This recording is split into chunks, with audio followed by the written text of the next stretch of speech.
One of the things about this time of year is there can be a lot of decisions to be made.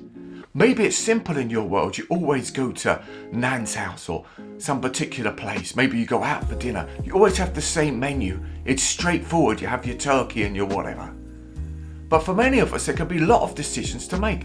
Where shall we go? Who's going to host? How do we do it without offending one lot of in-laws or offending someone else? What do we eat? How much can we afford to spend on presents? Who do we need to get presents for? What are the timings? It gets so complicated. That's before you decide what you're going to watch on the TV.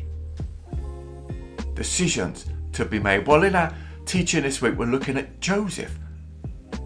And he had some decisions to make, didn't he? Dilemma. Because we learn in Matthew's Gospel that Joseph knows Mary is pregnant. He clearly knows it's not his. They're about to be married, but they haven't quite got to the final stage. But he wants to do the right thing. And while he's mulling it over, while he's struggling with this decision, the angel appears and says, "Don't be afraid. This is from God. This is from the Holy Spirit. Take Mary as your wife.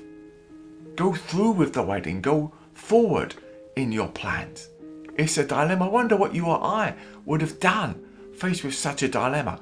Joseph wanted to be a righteous man. He wanted to do the right thing. He wanted to obey God's law.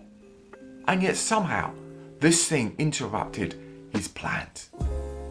There are tough decisions to be made sometimes at this time of year.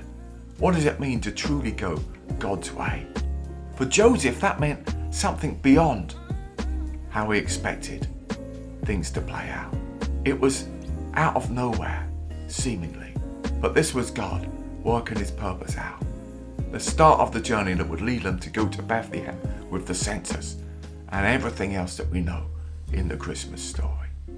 Whatever decisions we have to make, may we go God's way. May we say yes to God's plans as Mary did and as Joseph did, even if it feels sometimes a bit out of the ordinary, even if it makes us question what we believe and how it works. May we go God's way this Advent and Christmas season.